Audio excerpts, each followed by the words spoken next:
What's going on, listeners? Welcome to the latest episode of Can I Kick It? As always, this is your host, Elliot Bard, your number one podcast for all things Black history. And his joining me is a man that has a name with a famous artist. Is the one and only Mr. Drake Hills. How are you doing, sir? Yeah, but what's going on, bro?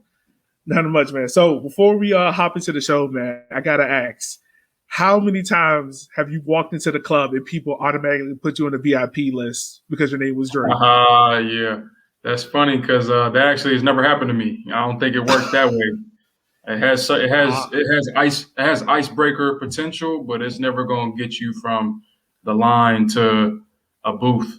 Yeah, I don't think it has that type of weight, especially if you don't know nobody. But yeah, man, I mean, it's kind of interesting, obviously, going from transition for me in my life was going from kind of like not necessarily one of the poorest schools in the city, but just going to a school that was real diverse, really working class, grew up around us.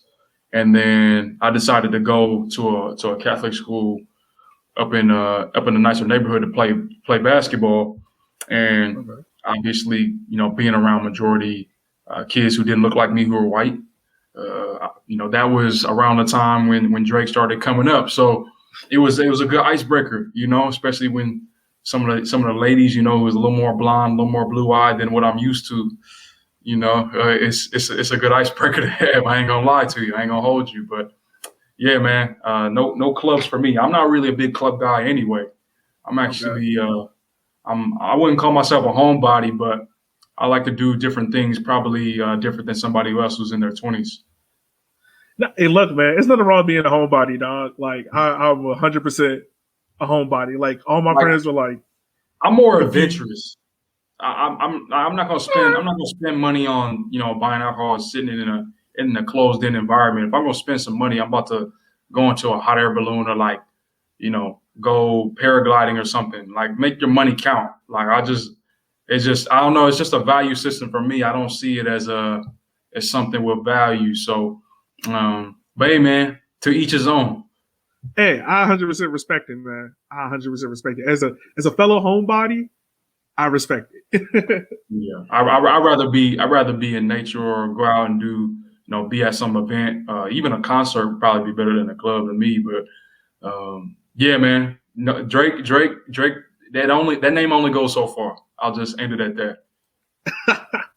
But that's good to know, man. So I gotta ask you, like I'm assuming you're in the Nashville area because you covered the team and everything, right?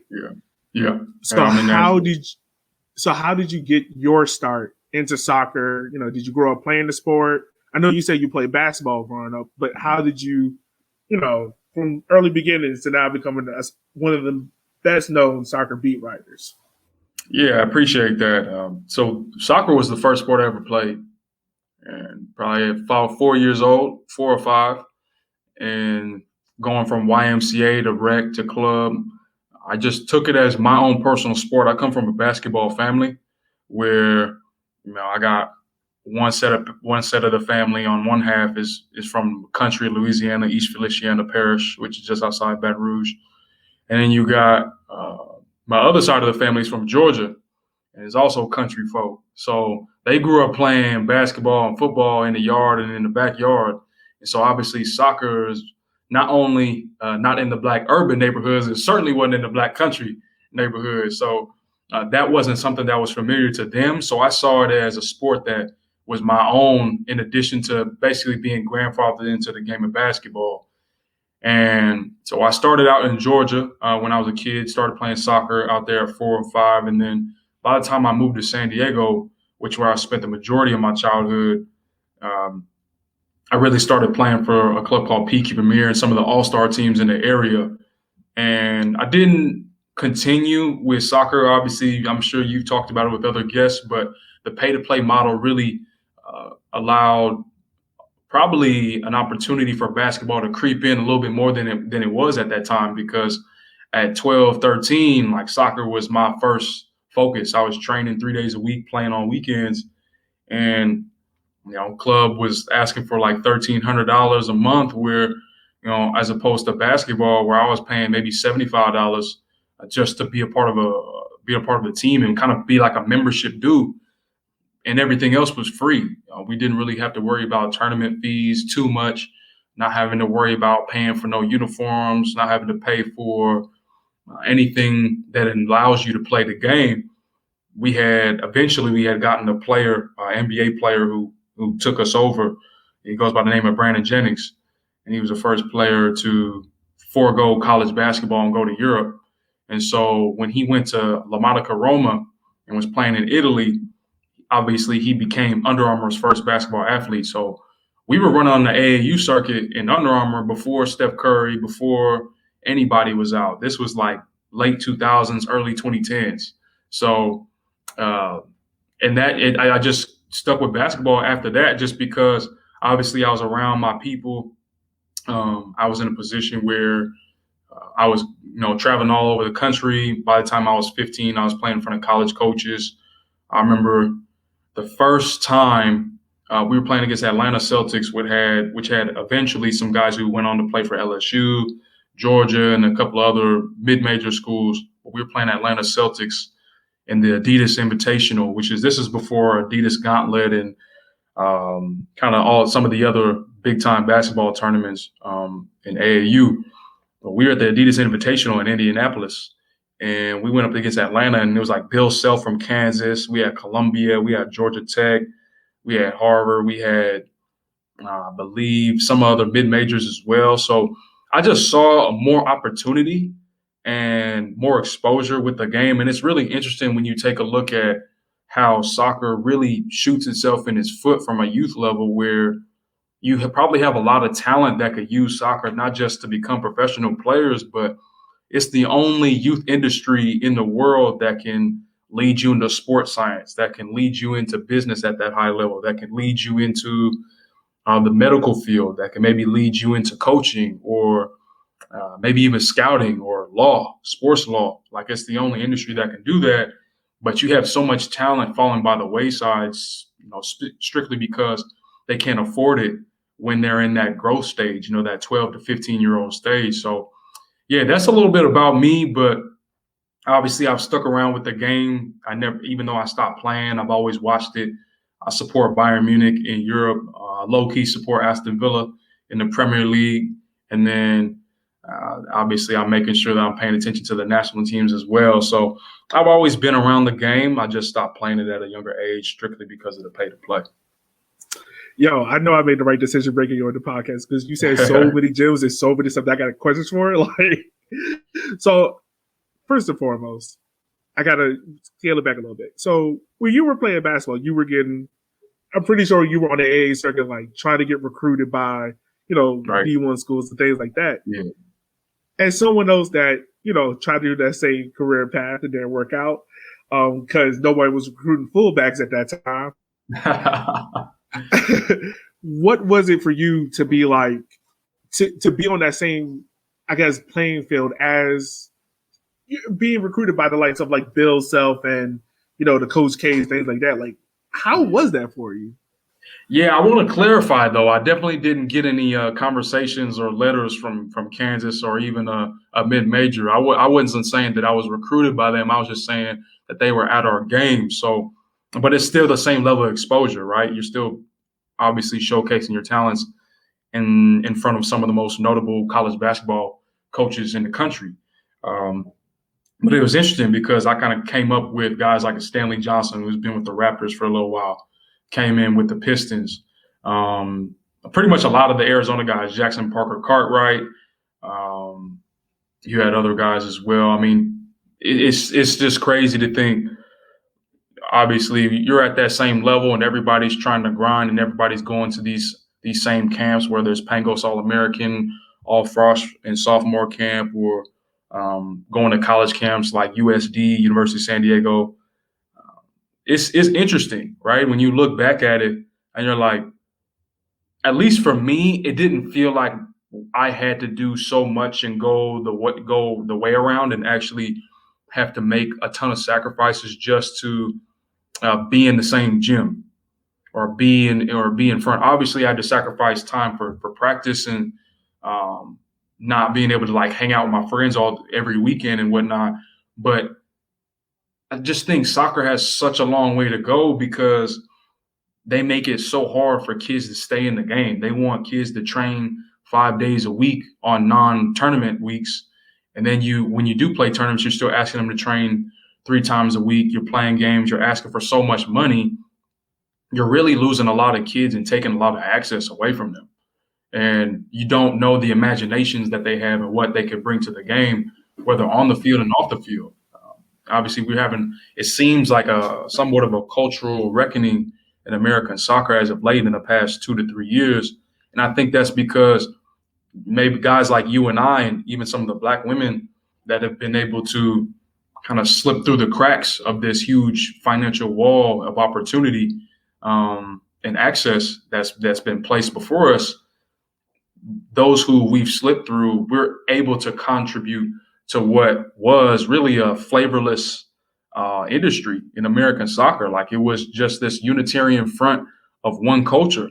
And now you have Black culture coming in, you have Chicano culture coming in, as opposed to strictly just Latin culture from other countries. You actually have Chicano culture and Mexican American culture coming into the game at the local level and obviously at the national level. And that's what I love to see, because that's reality for us, especially for me growing up in San Diego. Like, yeah, I grew up around obviously white folks and stuff, but I also grew up around a lot of Polynesians, Hawaiian, Samoan, Tongan. I grew up with obviously around a lot of Mexicans, Filipinos, and a lot of mixed. And I don't see that when I look at American soccer. It's like everybody's in one category and that's about it.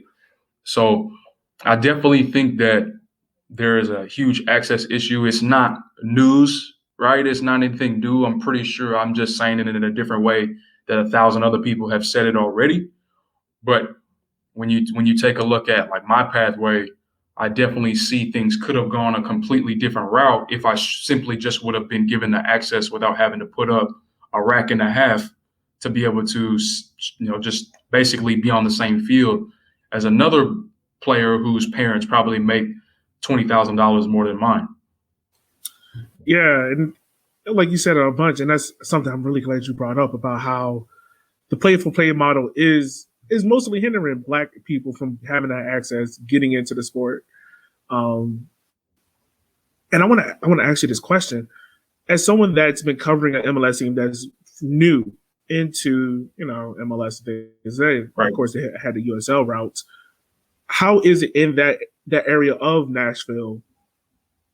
Is the play-for-play model really hindering Nashville? Is it helping them? How are Nashville themselves, the club, trying to find ways around that and try to help people get into the game of soccer? Well, definitely, I think as far as MLS academies, there definitely is an opportunity. If you're good enough, they're going to keep you, and they're not going to. It's not the same structure as obviously a lot of these other clubs who aren't connected to MLS academies that have to pay their way as well. Obviously, you're talking about full-time coaches. They got to find a salary from somewhere, right? It's not like you're headed by a billion-dollar owner of a Major League Soccer club whose money feeds all the way down into the academy system of that MLS club. It's not the same hand reaching out and offering you a chance to be a full-time coach. So, but the other clubs around here, obviously, you have Nashville United Soccer Academy, or NUSA as they're called, has done a really good job at really spreading their wings a little bit and going to a neighborhood like Antioch, who is very diverse in the Latin population, but also the Black population. They're going to other neighborhoods throughout, out closer where I am, in like Donaldson, where you maybe is not as diverse, but as far as socioeconomic status is not of the Brentwoods and of the Franklins and of Williamson County, where, a lot of families is making $100,000 combined in their household. And so you have some clubs out there. Obviously, Tennessee SC has been really the pillar for youth soccer for so long. In the greater Nashville area, they're one of the ECNL clubs, and they play on the boys' side as well at that high level. And Tanner Diederich, who actually came out of that program, was one of Nashville's first super draft picks last year.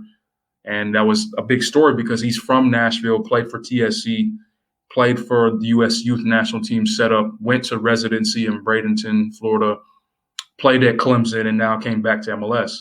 So obviously you're going to have opportunity for certain guys to get in their own way, but not everybody. And so it does take Noosa and maybe other Noosa to come into Nashville and come discover some of the talent that's probably just swimming around very, very raw, maybe not as developed and don't have the coaching that they need. And that's when your club comes in and says, look, don't worry about the membership this month. Don't worry about the membership next month. You just come, you show up to training, and we'll do the rest. I think that's what it needs. But obviously, you got to have more investors. You got to have more. I guess you could say buy-in from the community and some community members to say, hey, we'll help you pay for coaches so these coaches can do their job and grow in the next generation of footballers. I just got to ask this question, man. Have you ever thought about running for U.S. soccer president? Because what you were saying is amazing. No, I definitely listen to a lot of good people. I'm I wouldn't say very involved. I wish I was very involved in the Black Soccer Coaches Organization, which is just under the United Soccer Coaches Organization. And I get a chance to talk to some great individuals who are not only coaches, but a lot of them are director of coaching. They are technical directors of youth clubs. They run camps, and all of that stuff matters, right? Just because it's come to a point where there's not necessarily a lack of us per se. Like, we are around in different clubs throughout America, but we're not connected. Like, that's the problem. And so when you start talking about knowledge and things like that, I'm strictly just learning from a lot of the Black Soccer Coaches organization by strictly just going on the Zoom calls, listening to what they had to say, because they've been doing it for 10, 15 years or more. And here I am, I just got into the soccer media industry a couple of years ago. So I don't want to take the glory for that, because that's all them. No, certainly not, man. But just listening to you, it's like, it feels good because it's like, I'm not the only one thinking these things. Like, it's someone else, kind of, on the same wavelength. But you brought up, your background in soccer media. And I want to ask you, how did you get your start into writing, into journalism? Was it something that early as a kid you knew that you wanted to do? Or was it something later down the road you were like, all right, let me explore this and take a deeper look into it? Yeah, it's funny that you mentioned that, because I actually didn't even know what journalism was probably until I was 18. So I wasn't one of those journalists who was like, wow, one day I want to be a journalist. I read the newspaper every day. That wasn't me. I was just hooping and I was watching BET. just like a bunch of other kids. Every black kid. Yeah, every black kid after school day.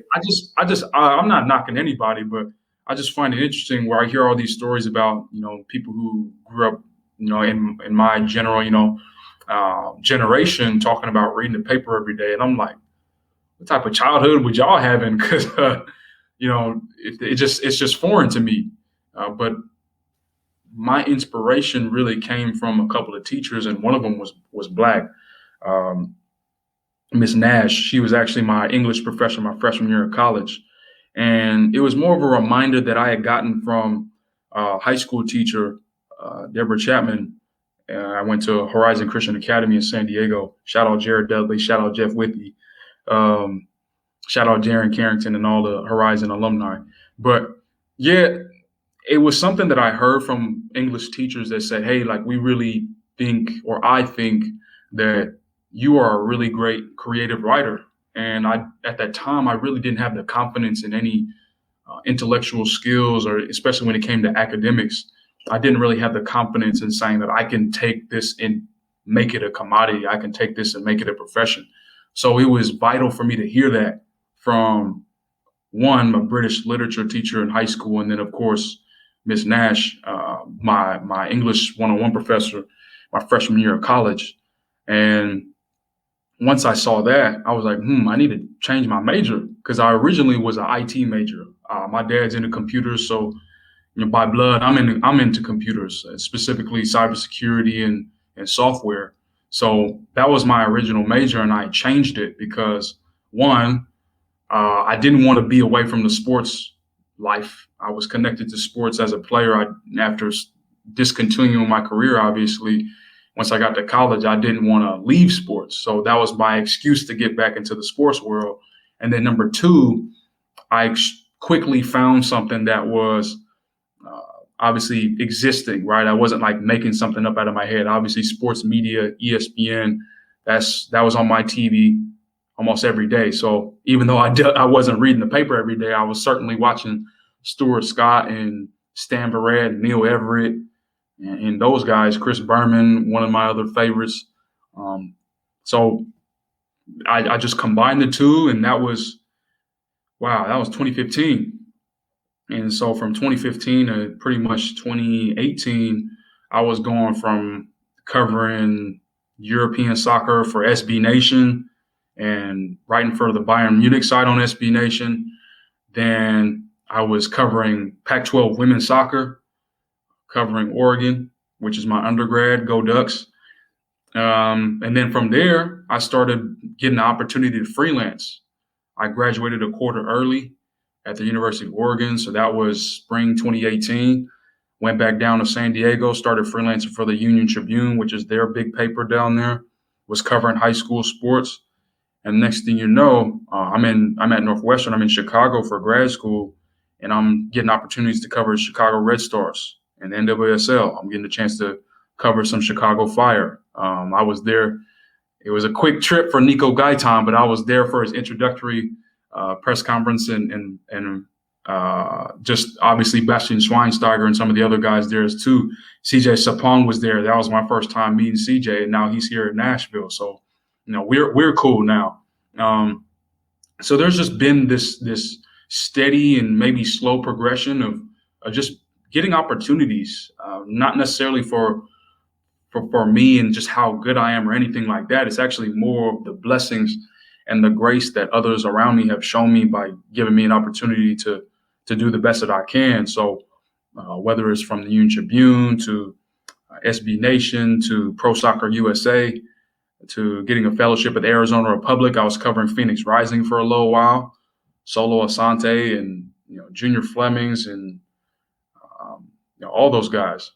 Like I was able to cover them, John Baccaro, Zach Lubin, and everything that they were offering out there. And I started shining. I wrote a profile on Solo Asante, and the editor from the Tennessean at the time, which is where I'm at now, he said, hey, I've seen enough, come through. I was like, I bet I'm about to pull up because Nashville obviously was an exciting market, which we'll see what the end product to that is. But here I am now in year 2, and it's been a pretty good ride. There's definitely been a lot of challenges, and I think to one of your previous questions, being the only black kid in the press box it can get to you a little while, especially if whether it's just simply having conversations before the game, or it is having that comfortability of your environment, dealing with that imposter syndrome, or it can be just the fact of visibility.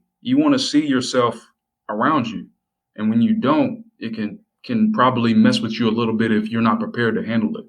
So now I feel like I'm a pro in that way of thinking, but it certainly is something that I would love to see change a little bit as we go forward with MLS. Obviously, it's black player pool growing, and obviously black players for change. But of course, you're seeing more black individuals in front offices, or not front offices, but at clubs, working in different departments at the club on the more administrative side of things. So I think visibility is growing, but I would certainly like to see it grow a little bit more just to justify the fact that, we're here too, and we can tell the same kind of stories as everyone else. Man, I'm just sitting back and listening to you, and it's amazing. It's amazing. I want to ask you the question of, like, you brought up imposter syndrome. How did you personally overcome that? Because like you said, like, there's not a lot of us, covering soccer. I feel like over the past 3 or 4 years, there's been like a real boom in, you see in the growth of Black supporter culture, whether that's Atlanta or, with Madison or Richmond or Nashville. For you personally, being a Black person that's covering the sport, how did you personally overcome, your own self-doubts, if you had any? I wouldn't say I've overcome it. Actually, I would actually say that it's a constant overcoming. Like it starts over not every day maybe, but every week, every couple of weeks, especially when things aren't changing, when things aren't improving, when you're seeing the same setup, the same visibility. It's more about having the tools to defeat it every time it shows up to your doorstep. So I think that's what's changed for me over time. Is when I first started, I was a little hesitant to speak in a genuine or from a genuine standpoint, but more from a diplomatic standpoint, and trying to make sure that you're sending good messages to everyone, wherever they stand, culturally, racially, personally, whatever. Like you want to make sure that you're gelling with them, especially when it comes to being a reporter. You're trying to build your source list. You're trying to build relationships, and the reality is, I don't think there's no secret. And I'm not trying to hate, but the reality is the people that are breaking news, the people that are at the top of the news chain in American soccer don't look like me. And that's because the people that they're getting their information from don't look like them. And that connection has been made because their culture is not my culture. They share the same pop culture. They share the same background. And so, and then again, I'm not here to knock anybody who's put their work in over the past decade or so, but I do think that when you're not used to speaking to those certain individuals in a professional setting because you aren't really used to speaking to them in your personal setup either, it's a different, or shall I say, an added step to climbing the ladder of American soccer media. And I don't believe that I'm not going to get there. I actually do believe I'm going to get there, but the reality is it might take me a different route and much longer to get there. But yeah, I think it's a constant overcoming, and it's more about the confidence and making sure that you're reminding yourself that you can do it. And sometimes it's me looking back on certain stories that I did, or talking to certain individuals that I trust in the greater sports media landscape who might cover other sports. I mean, that stuff helps. I mean, because even looking at my Twitter, like sometimes I look at my Twitter, I'm like, half of this stuff I don't even talk about with my friends. Like in the way that I speak on Twitter, people may think that they know me, but they really don't, because when I talk with like people that I'm comfortable with and the brothers that I hang out in my inner circle, if I actually tweeted that stuff out, I don't think half of the followers that follow me would even understand, especially in Nashville and I guess the MLS following that I have since becoming a reporter, just because we culturally don't align. And that's fine. I'm not here to ostracize anybody, but what I am saying is that there's much more in the actual book than what the cover says. Yeah, and I love the fact that like you are who you are. Like you are who you are. Like like what you are culturally and what those experiences are, because I feel like those experiences have shaped you into the person that you are now. So real quick, I just want to ask you. You were making a statement about who you've been covering, who you've been writing about.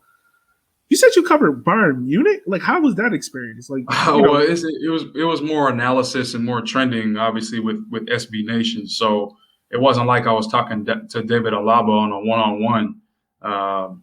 And so I was about to say, like, you were in the trenches with them. Look, let me find out. Nah. If I was out there, bro, I don't even think you would even see me in America right now. I think I would have stayed out there. So is that how you became a Bayern Munich fan? Is while coming and writing the team? No, actually, I became a Bayern Munich fan. I watched them randomly. I think this was 2012, and this was a midweek Champions League game. And they actually weren't even wearing their traditional kit. They were wearing their all black. And I remember seeing Toni Kroos, Bastian Schweinsteiger, Ian Robben, Frank Ribery. And I knew a little bit about Ribery because of France, but I didn't know that he was with Bayern. And I think he only joined Bayern a couple of years before that. So, or not a couple of years, but yeah, it was just kind of random how I just turned on Fox Soccer once. I appreciate my parents though for paying for that Fox Soccer and Fox Soccer Plus back in the day. Um, I was watching one of their Champions League matches, and I think they were playing like Shakhtar Donetsk or might have been Zenit St. Petersburg or whoever, and I was just like, like this is something different. Like this isn't the Premier League, this isn't Real Madrid, this isn't Barcelona. And so I've just been following them since then. Obviously, the following year they won the treble, and I stuck with David Alaba. He's been my favorite player since then, since 2012, and he was a bit of a younger back then. It was kind of crazy because I used to be a fan of his game, but I was like, I'm not a fan of this man's haircut, bro. He got like a blowout or something. Like, what is this man doing? It's actually was, I want to say, the birth of my understanding of what diaspora was. Coming up, I didn't really, I'm sure this is a related topic to most Black people, but wasn't really taught the most in-depth information or in-depth, realization of what the African diaspora was like in elementary school, middle school, and high school. So yeah, no, I 100% agree. Soccer was my professor for what the African diaspora is, which when you think about it, goes back to what I was talking about earlier. You don't know what soccer can do if you are constantly shut out from it.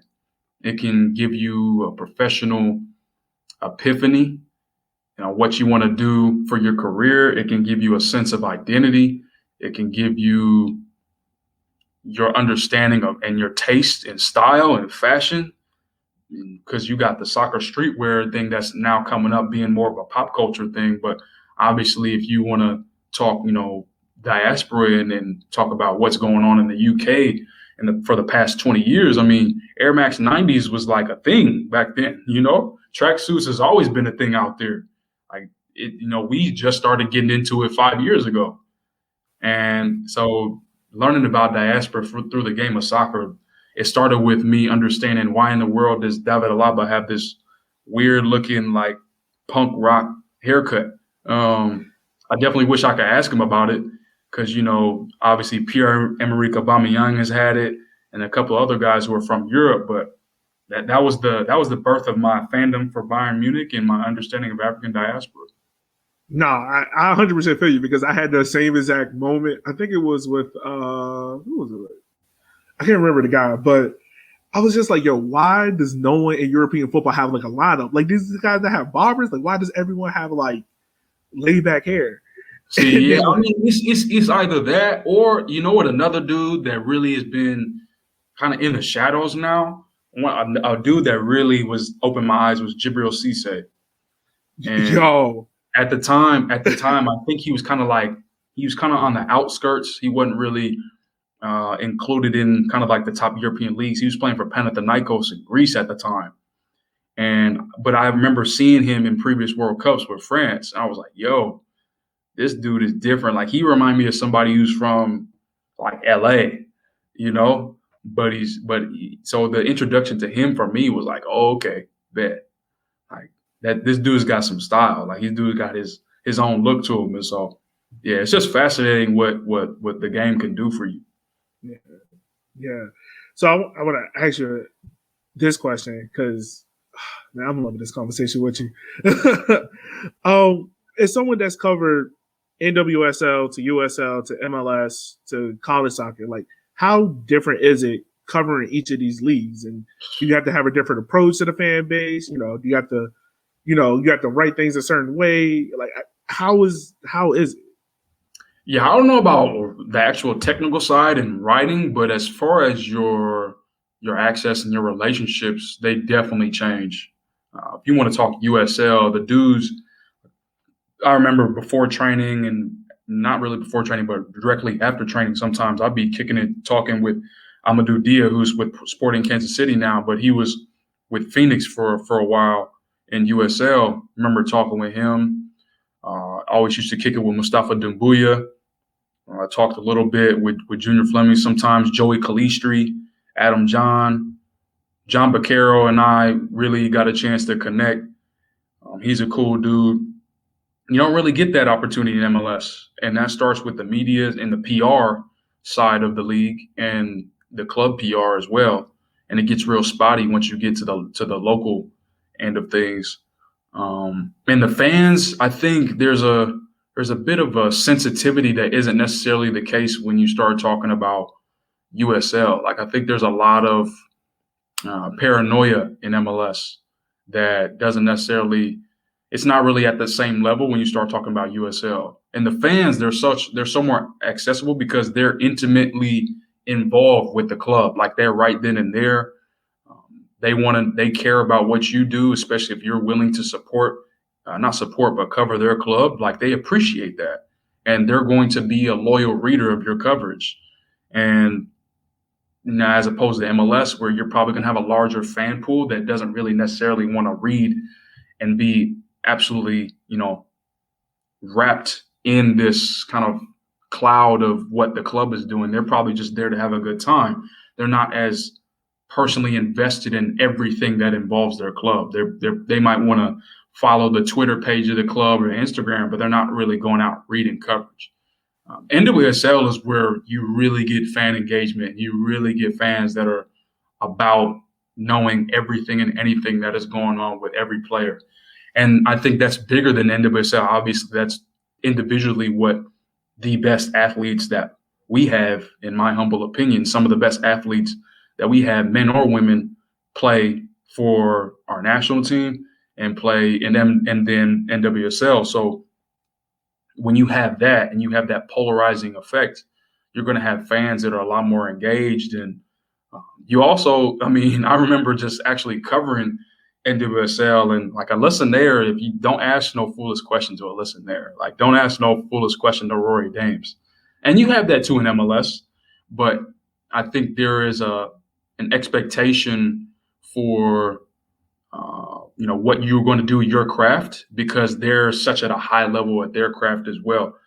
But it's just enjoyable. Like it's not only just the game, but it's about the personal relationships and even front office and PR.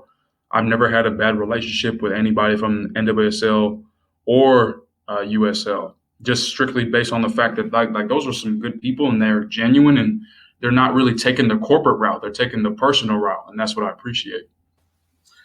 I want to ask you this. Like you mentioned something about paranoia in MLS. Why do you think that's there? You would think for a league that is the top league in American soccer.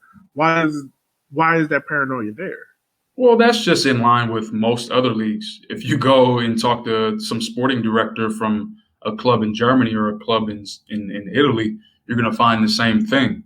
And obviously they have a lot less access to those guys than we do, us media in America. So, but there's paranoia, right? There's always worry about the image of the club, what's being said about the club.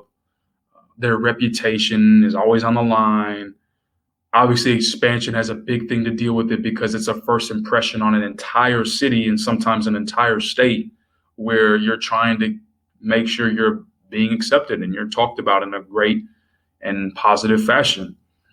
There's so many things that go into this uber sensitivity that happens in MLS, and that's not just the club itself, it's the fans too, because everything is so new and everything is so, shall we say, I'm not going to say finicky, but doesn't have a hollow foundation yet. Everything is so new and it's rapidly growing. So, and obviously they're still trying to grow and they're still trying to get their name out there as opposed to the NFL. If you're writing something bad, they can really care less. The NBA could really care less. I mean, if anything, you might get shut out, and that's how that goes. But in MLS, I definitely think who gets credentialed, I think there's some leniency in that as far as media and covering soccer. I would also say that who they're telling and who they're giving information to there's definitely a bureaucracy going on there, and maybe even some nepotism depending on who is who. And so I mean there's definitely a paranoia on like who is involved at the table at the country club, for so to speak, for lack of a better phrase. Like that again, it's access, right? It's who you are and who you know. And as I said before, I don't want to be redundant, but the fact of like how I came up, who I know, what I look like is not in that line. So unfortunately, it's going to take me a little bit longer to get on the inside and get a seat at the table. Nah, man. I mean, I definitely understand where you're coming from about, making sure you have that seat at the table. And, someone that's working their way into soccer media is very hard sometimes because, you're trying to work with other people. And it's kind of just like this reluctancy from people that are up in higher leagues of like, I don't really know, image things like that. As someone, as a black man in journalism and soccer, has it been difficult for you to be that only person in the room a lot of the times? Having to fight back against stereotypes and things like that. Like, how difficult has it been for you? Well, I think it's just lonely. Like you want to be amongst the culture, you want to be amongst your people. If you grew up like that, you don't want to completely separate yourself from it in the workplace, because the reality is that's just another part of your life. And for me, my church is a black church. My neighborhood has a lot of black people in it. Why can't my workplace? It's another part of my life and of my everyday schedule. Why can't my workplace look like that? Obviously, it's easier said than done, but it's more just lonely. I definitely haven't had any stereotypical issues or any racial issues, and I'm glad for that. I don't want to paint American soccer or any league in that fashion, because that's not true. And so I want to make that clear. But definitely, like, you want to be around your people. You want to be able to say things and have other people understand what you're talking about. So, I mean, yeah, I mean, it's definitely troubling. But as I said earlier, it's more about how you can deal with it. And when I was, a couple of years ago, when I was first kind of breaking in, I didn't know how. Now it's more about how much can I invest in getting to know guys and getting to know other women who don't look like me, who I have to work with, and simultaneously, how can I maybe grow that part of me as well, not really using the lack of blackness in the room as an excuse for me not to do high level work. How can I bypass that and still be able to be me, but also being able to work with others in a different culture and a different environment that I'm not used to? Wow. So real quick, I want to ask you this. For any black person looking to get into journalism or, media, definitely in the soccer field, what advice would you give them? And like, speaking of personal experience, how would you also help them overcoming that feeling of not loneliness, but like, it's a lot of situations where you're gonna be the only person of color in that room. Yeah, well, first of all, think twice about why you're getting into the media business, especially the American soccer media business. It's a grind. The first couple of years is going to be spotty in terms of the highs. There's going to be a lot of lows. There's going to be a lot of frugal spending where you're not going to be able to travel to every match because you're not an NFL reporter. You're not going to be able to be the first in line in a newsroom in terms of attention. You may not get the access that you want to tell the stories that you want to tell. And also, when you start talking about competing against other reporters, you have to realize that, it's taken a while for them to build the trust that they have with players, GMs, and agents and coaches. It's going to be the same for you. And so you have to have patience with that. But aside from the technical things, I definitely say personally, you have to know what you want to do and you can't sway from it. Know the types of stories that you want to tell. Know the type of brand that you want to build for yourself and stick with it. Because when you start trying to be a chameleon and latch on to what everybody else is doing, you're not going to really create much traction. And that's a lesson that I'm telling myself every day, because I can't sit here and say that I want to tweet the same or I want to cover the club the same as some other markets. Maybe I want to do my own thing, and that's what's going to set me apart nationally. I have to keep reminding myself of that, because if you do try to latch on, you're not going to have the interest from the fans that you want reading your stuff or watching your stuff. And then, of course, the league, and as you're building relationships, no one's going to say, okay, like, so and so, like, okay, I definitely remember him. I definitely remember her. They're set apart. Like, they do something different. Like, I like them. That's what you want, but you can only have that if you're being yourself. I want to ask you this way because you brought it up. As being in a city where you got the Predators, I'm a Tennessee Titans fan, so you got the Titans there. How is it for you as a reporter to not only gain the trust of the newspaper and things like this to write these stories about Nashville SC, but also how is it? I hope I'm phrasing this right. How difficult is it to get those stories to be landing on the front page of the newspaper when you were competing with two other sports in the city that are bigger markets? Yeah, it's frustrating because oftentimes you lose to, you write this special enterprise story and you're still losing to game coverage. And it's annoying because in this industry, what really gets me mad is they work in a lopsided logic. That's what I'll call it, a lopsided logic, or something that truly is not logical to me.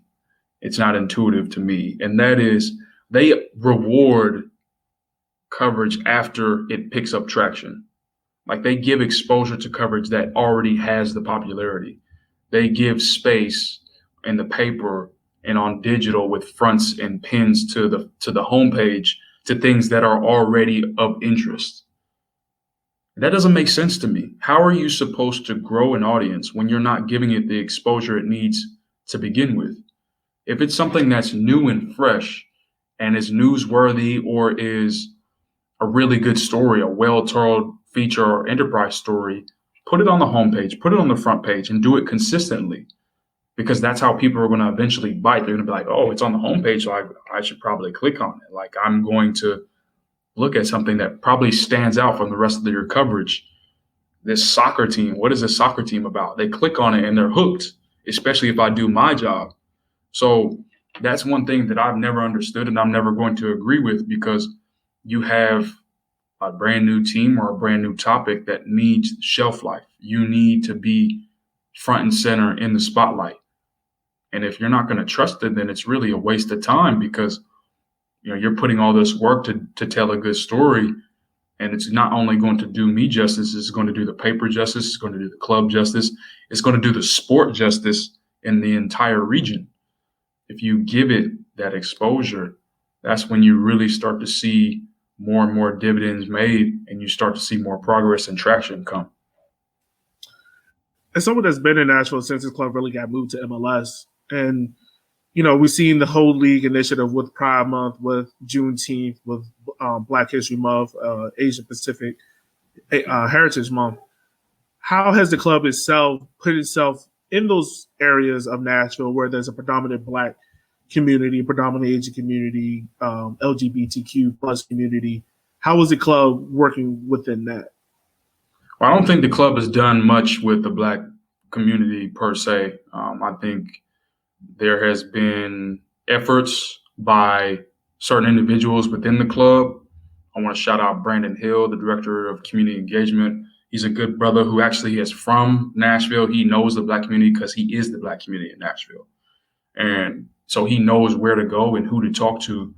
And many, whether it's on the Board of Education, city councilmen and city council women, those who are in the politics, who are Black, who are members of the Nashville Black community, he has connections to them. And I think the club has done a great job in appointing him in that role, because he is allowing to do that work and bring the club into their communities and not vice versa. That's what you need to do. That's the right way to do it.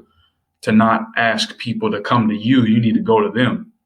And so I think that has been some good progress, but I would like to see a lot more of a presence like Atlanta United does or Portland Timbers, because I think that's what you need to do in order to show that you truly care.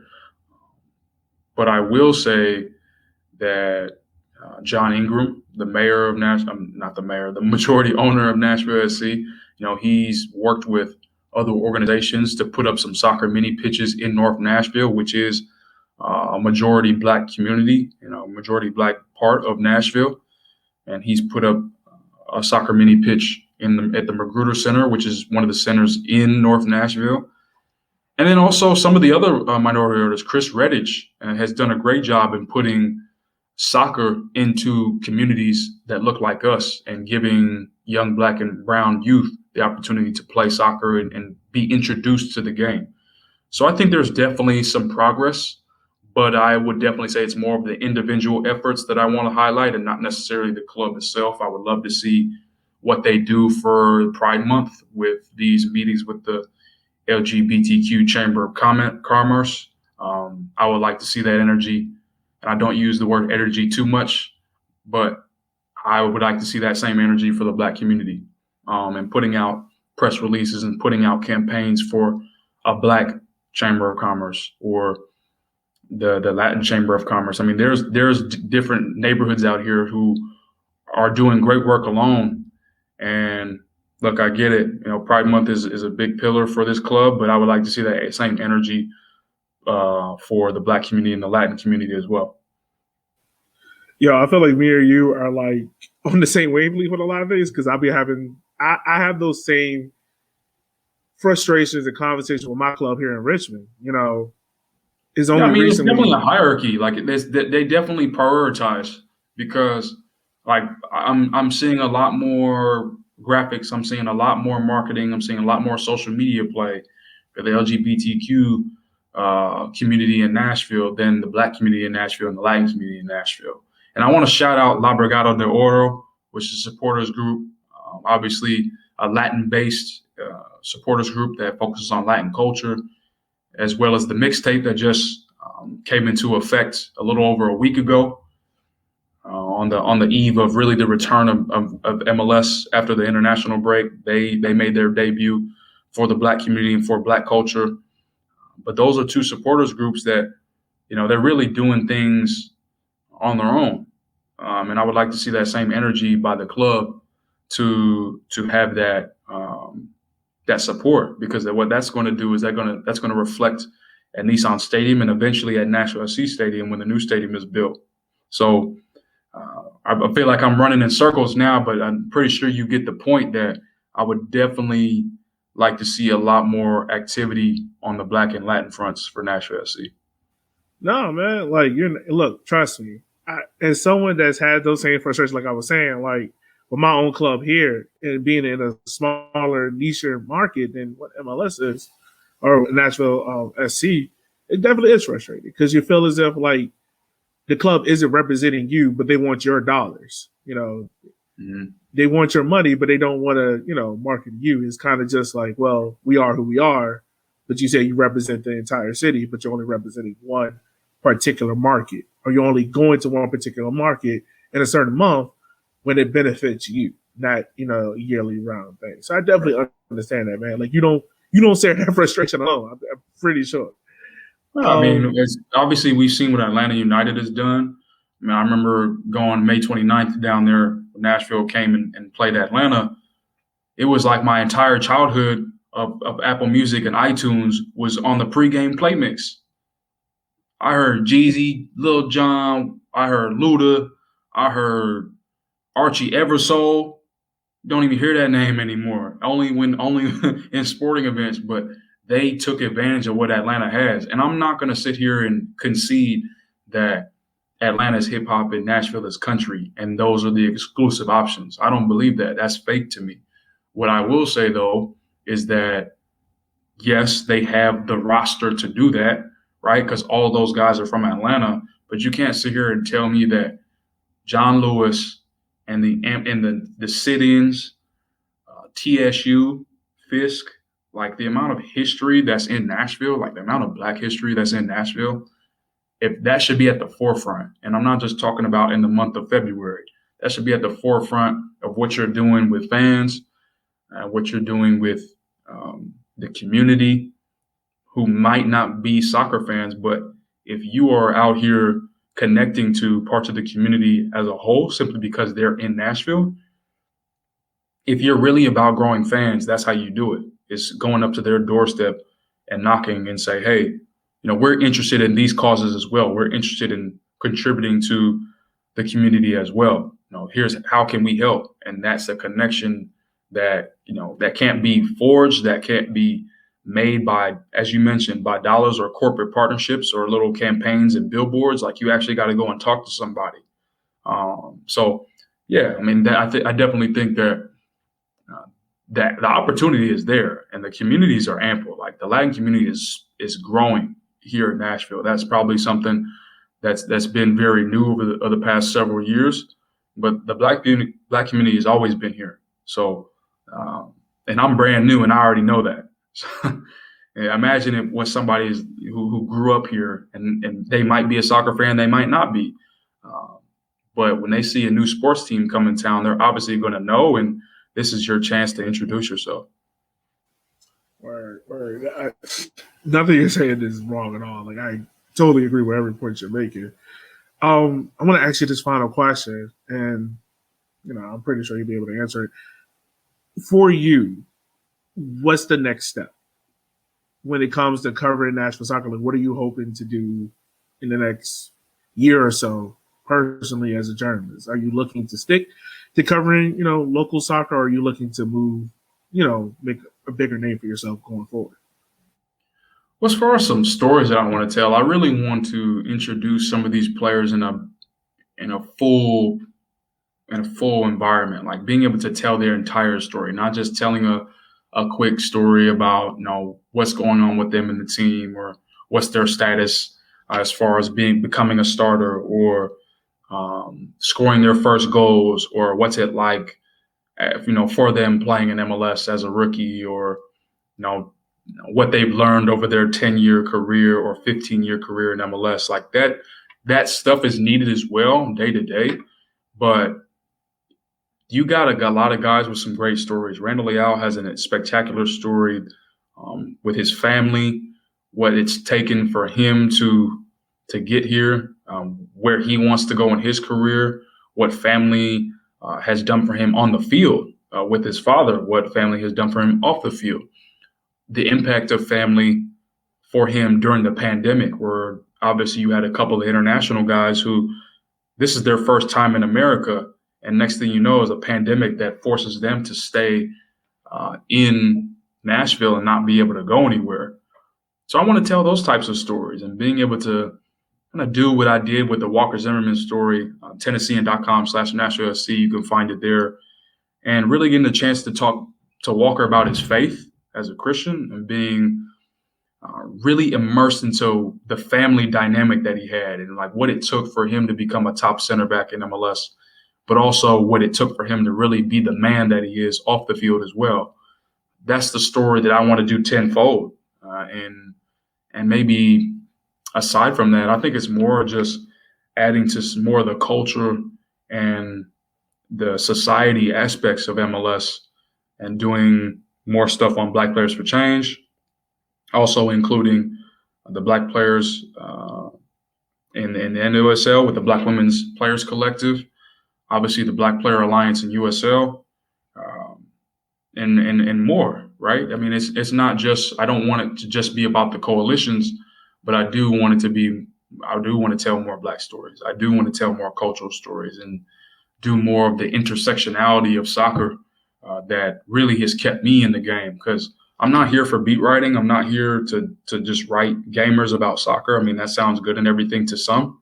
I can tell who's who in terms of what they're interested in, but that's never been my main thing. My main thing has always been the intersectionality of race, culture, and sport. So, and obviously for me, that means Blackness, that means hip hop culture, and that means soccer, all in one. And so whether that's at the local level or at the national level, I want to tell those stories. So I'm going to let that lead me to wherever I want to go.